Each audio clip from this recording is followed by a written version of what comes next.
waxa weeye waa rumaysan la'ahay golihii wasiirada ee Jamhuuriyadda Federaalka Soomaaliya inay si wadara isugu raaceen in la yiraahdo dastuurkii dalka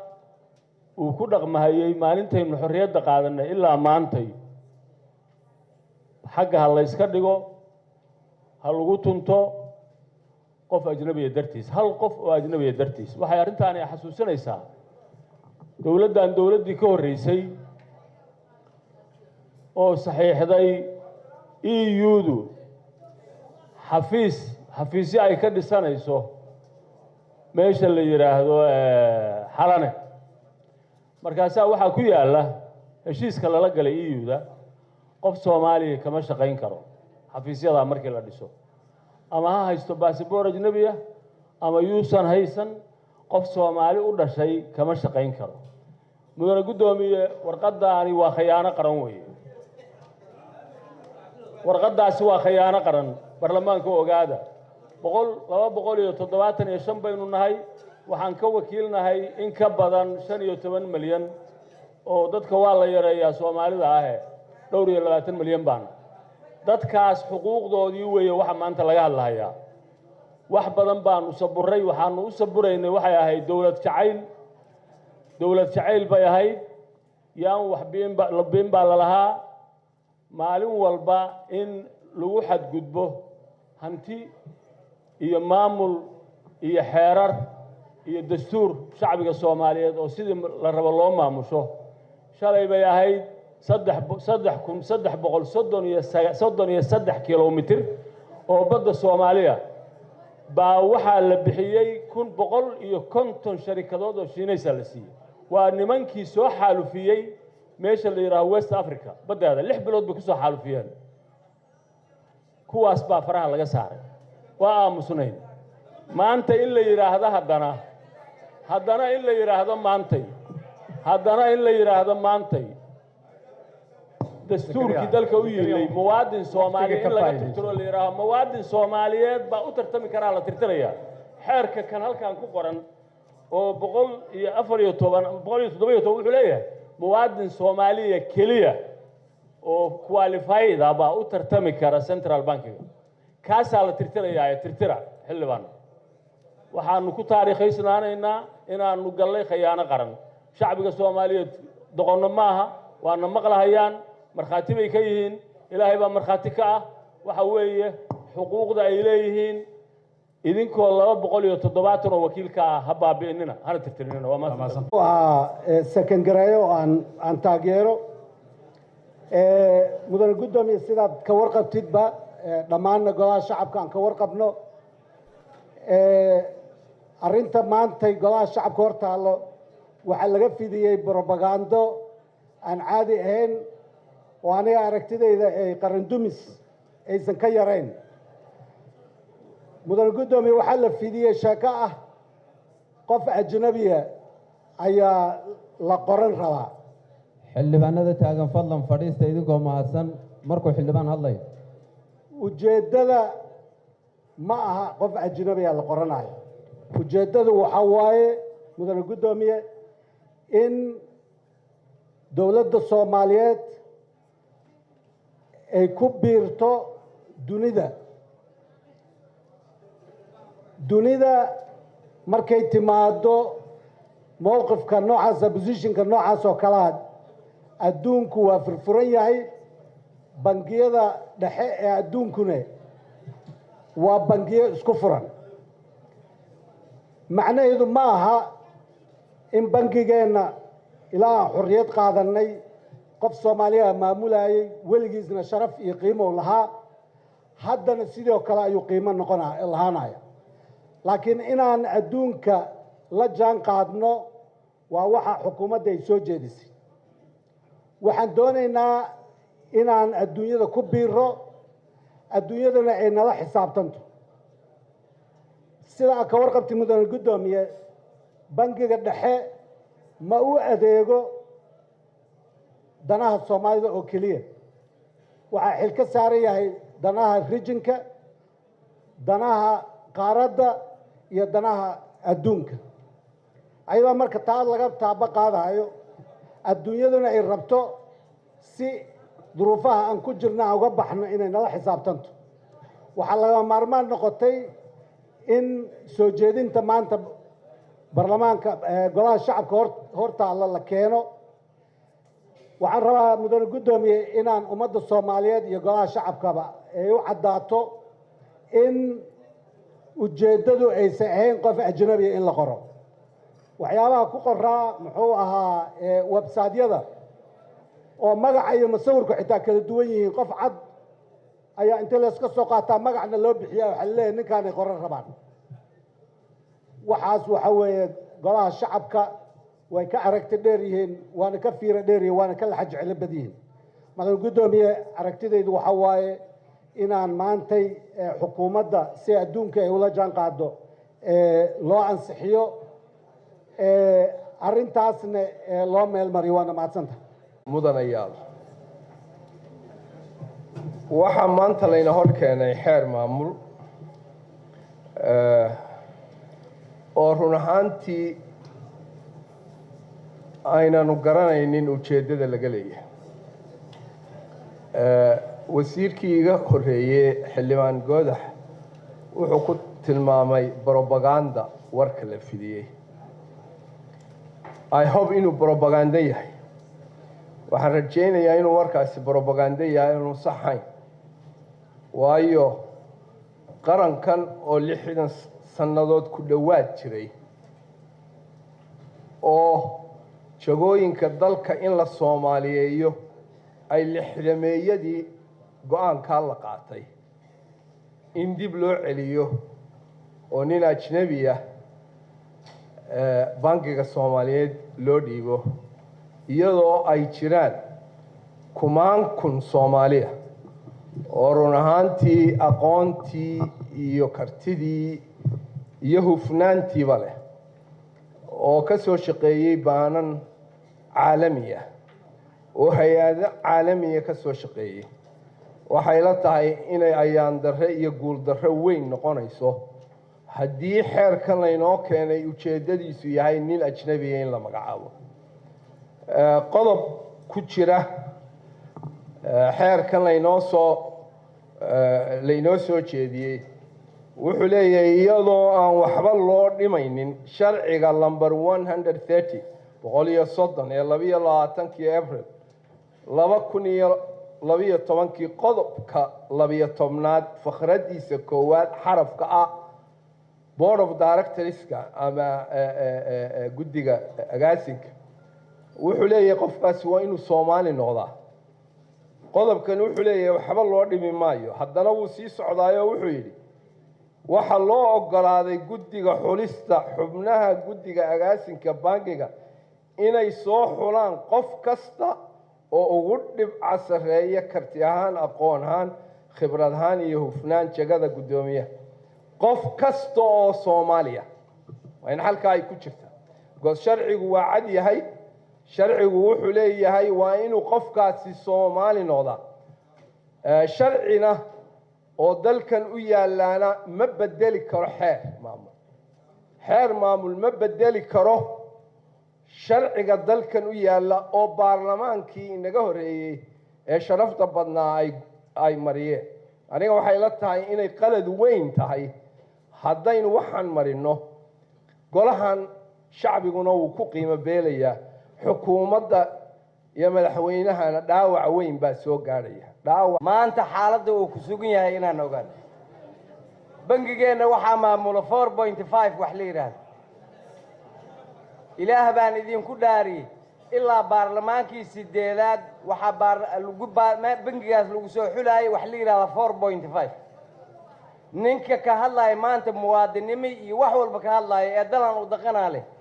ee bangigiisii bangiyadii baraanjiyadii Brim Bank iyo Salaam Bank ay ka hormarisiin yihiin oo baqaar la moodo bangigeeni ayaa waxa la ajaaniba loo dhiibaya dakhliga dalka meelaha ugu wanaagsan waxa kamid ah dekada yaa noo hayo dakhliga soo aruuri waxa soo aruuriya shirkadda oo ajnabi ah ee la boorka yaa soo aruuriyey dakhliga ka soo xerooday eelaboorka waxaa soo xereeya hay-ad shirkad ajanabiya maanta xalkeenna wuxuu ku jiraa aniga hadda maba maqlin caddaanaa loo dhiibaahayn kan gaalka ugu madow in loo dhiibo waayo waxa aan ku kala baxaynaa oo keliya oo xalaasha ah waa ayaga ninka halkaa inta soo taagay muwaadinnimada ka hadlaya shan sano markuu joogayaa baasboor british inta la siiyaa wiilkiisana bangiyada ugu qaalisan ay ka shaqeeyaan discrimination waaye ma aha muwaadinnimo dalkeenna waxaan rabnaa inuu furfurnaado dalkeenna waxaan rabnaa inaan adduunyada wax la qaybsanno dalkeenna waxaan rabnaa inaan cadaalad dhanbe dadkeenna loogu maamulo ma doonayno 4.5 iyo wax lamid ah waxa lagu soo xulay dadka hadda qaylinahoo dhan waxay rabaan 4.5 in loogu soo xulo adeer lacagta ceelurre iyo makooyle iyo dhiryow laga soo aruuriyey 4.5 kuma qaadanaysa ee canshuurta shacabka soomaaliyeed waa mahadsantahay aadaad u mahadsantihiin waa mahadsantahay mudane guddoomiye waxaan runtii aada ugu aragtay dhowaa xildhibaano fara badan oo halkan ka hadlay waxaan aada ula qabay xildhibaankii yidhi waxaan shaki ka qabnaa in warqaddan ay ka timiday golaha wasiirada laakiin aniguna waxaan shaki ka qabayba kale kolkaan arkay warqaddan in guddoonku uu golaha usoo gudbiyo dukumentigan sababtaan saas u leeyahay waxay tahay guddoonka golaha shacabku way yaqaanaan shuruucda dalka halkan waxaa ku qoran sharci baarlamaankii 9aad ansixiyey madaxweynihii saxiixay lagu soo saaray bulletin official in lagu bedelo xeer waxa halkan ku qoran waxay tahay oo aan xogogaalna u wadanahay ama aan arki karno in qodobka 12aad ee sharciga bangiga dhexe lagu aasaasay ee la dhaho sharci number 130 qodobkiisa 12aad farqadiisa koowaad xarafka a la bedelo ama e la bedelo ujeeddada laga leeyahayna ay tahay ama waxa ku qoran ay tahay shuruudaha laga rabo guddoomiyaha iyo guddiga sare ee bangiga dhexe shuruudaha lagu soo xulayo ay kow ka tahay inuu Soomaali yahay waxaa cajiiba marka in la dhaho xeer ayaa lagu bedelayaa oo golaha la hor keeno xubnaha sharafta leh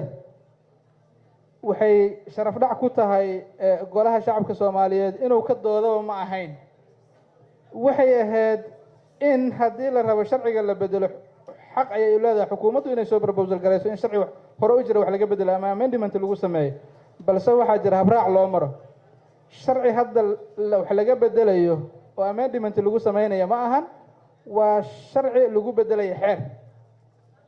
guddoonka golaha shacabka waxaan codsanaynaa arrintaas inuu clarification ka bixiyo oo naga qanciyo sharci haddii ay shuruucda dalka ama dastuurka dalku ogolaanayo sharci jiray oo baarlamaanka Soomaaliyeed ansixiyey madaxweynaha jamhuuriyaddu ku soo saaray decreto bulletin official ku qoran lagu bedeli kara xeer waxa aan ka doodayno waa intaas haddii meel ay ku qoran tahay jirto waxaan ka codsanaynaa guddoonka golaha shacabka inuu naga qanciyo haddii ay ansax ahayn in dooda nalaga joojiyo waxaana dibna looga celiyo golahan aan la horkeen taa waa legal issue ama dhanka sharciyadda marka loo yimaado dhanka logically ama caqliyadda ama ma garanaysaa damiirka bini aadanka marka la fiiriyo sidii uu sheegay xildhibaan beene 3 sano la soo dhaafo qof Soomaali ah in la shaqaalaysiiyo laguma darin miisaaniyadihii dalkan golahan ay ansixinay halka fursad ee maanta soo baxday ee ummadda Soomaaliyeed ay ku tartami lahayd in la dhaho xuquuqdaas waa laga qaadaa waxaa la siinaa qof kale ciduu doona ha noqdee marna sax ma aha waxa ay tahay inaan maanka ku hayno ama maskaxda ku hayno inay dhici karto inayna ku ekaa doonin yacni bangiga dhexe maanta waxa laga hadlayo waa bangiga dhexe waxaanba ka runtii waxaan dhihi karaa maalinta waa maalin madow waa maalin mugdi ah waa maalin ummadda Soomaaliyeed ay ka rajo beeli doonto baarlamaanka ummadda Soomaaliyeed xildhibaan ajenda gudoomiye waxaan meeshaan ka idhi hadalkayga haddaan ku celina horena waa u iri haddaan ku celina waa ka xumaa waana u cudur daara maamaday laakiin hadalkayga haddaan ku celina waxaan rabaa gudoomiye inaan hadda aan hadlo wax yar xildhibaan mawduuca aad xildhibaanada kalena jaanis hala siiya xildhibaanka hadlaya qofka meesha ku aamus microfonka ana la siiyey waxaan codsanahay xildhibaan kastoo sidaan oo kale u rabo in loo siiyo xaq uu leeyahay meeshan waxaan ka codsanahay guddoonka goluhu inaynan golaha caburin waxaan ku celinaa hadalkii aan meeshan ka idhi haddana waa ku celinaa mar kale waxaan ka codsaday waxa meeshan ka dhacaya maanta waa taariikh taariikhduna ma duugowdo waxayna mari doontaa waxayna yeelan kartaa oo dalka Soomaaliyeed shacabka Soomaaliyeed ku yeelan kartaa saameyn inteeda la eg meediya halkan jooga waxaan ka codsaday ama aan ka dalbaday si shacabka Soomaaliyeed aan wakiilka kana u kala gartaan xildhibaanka aayaha way ka taliyay iyo xildhibaanka maanta xuquuqdii ay lahaayeen duudsiiyay si ay u kala gartaan shacabka Soomaaliyeed in la rikoor gareeyo lana diiwaan geliyo waa ma santahay Cabdullaahi Maxamed Nuur xildhibaanada ama si kale waxaan u codeynaynaa qaraarka xukuumadda inta haa ogol gacanta taagto hala soo qoro mudane gudoomiye waxaan u baahannahay in gebi ahaanba arrintaas la diido sababaha kow waa maxay baahida loo qabo in xeerkan wax looga beddelo labo maxaa ku soo beegay wakhtiga dadkii soo codsaday ee Soomaaliyeed la kala saari lahaa saddex ma waxaa la waayey dad Soomaaliyeed oo aqoontaas leh afar ma waxaana la leeyahay khubradii Soomaaliyeed ee soo codsatay ee la yaqaanay ma ahan kuwii la rabay mana aysan soo buuxin shuruudihii laga rabay soo codsadayaashu shan waxay ummadda Soomaaliyeed aad u tuhunsan tahay in qof la og yahay oo ajnabi ah booskan loo wado maxay yihiin aqoonta iyo waayaragnimada uu qofkaas gaarka u leeyahay Soomaalida soo codsatana uu dheer yahay halkan waxaan rabaa inaan dul istaago ka codsanaya gaar ahaan madaxweynaha Soomaaliya oo runtii ummaddaanu ay cod aqlabiyada dhinaca 8 Febraayo iyo baarlamaanka ku soo codsadeen in arrinta iyada ah aysan dhicin oo qof aan Soomaali ahayn booska uusan dhinaca ku soo bixin haddii kale wax badan baa ummaddatan dhinaca laga filayaa inay ka yimaadaan haddii taasi dhacdo lix golaha ma la hor keeni karaa khibradda iyo aqoonta uu qofkaas dheeriga u leeyahay toddoba haddii qof qalaad aan xeerkan u beddelno maxaa diidaya in berritana aan beddelno lahaanshaha dhulka Soomaaliyeed waa halkii aan ka idhi 2011 Soomaaliya waa iib oo erayadeeda ka mid ahayd meel lagu dagaalo dalka ciidankiisii dooxeen cadaawaha durba guulo badan iyo degmooyin ay xoreeyeen doqon cadowgu soo dumay durbaan uu garaacaa dabadeed yidhaahdaa anigaa dalaal oo dalka noo gadaya marka taa inay muuqato way iska caddahay sow gaf ku noqon mayso jiritaanka iyo madax bannaanida golaha shacabka in wax ummaddu diidan tahay nala hor keeno nalagana fisho inaan yeelno wax ka beddelka khatarta xambaarsan sagaal sida xeerarka shaqaaluhu qabaan shaqo qof Soomaali ah uu ka shaqayn karo qof qalaad looma dhiibi karo iyadoo aan ognahay muwaadiniin haldoor ah oo Soomaali ah shaqadaanna ku habboon inay soo codsadeen maxay tahay sababta ajnabi loogu doonayo shaqadan mudane gudoomiye waxaan baarlamaanka Soomaaliyeed u soo jeedinayaa in aan sinnaba loo aqbalin dabinka laga soo shaqeeyey isla mar ahaantaasna aan qaadanno go'aanka shacabka naga sugaya oo ah difaacidda dantooda iyo inaan ka qabanno hadimada lala doonayo dalka mudane gudoomiye xeerka kani waxaan ugu yeeray waa wax la yiraahdo qalbi jabis weeye xeerkan qofka Soomaaliga ah isaga oo duruufo adag haystaan ayuu haddana qabkiisa quutaa qabkaas waxaa si fiican oo maanso ugu sharaxay abwaan Cabdulqaadir Xarsi iyo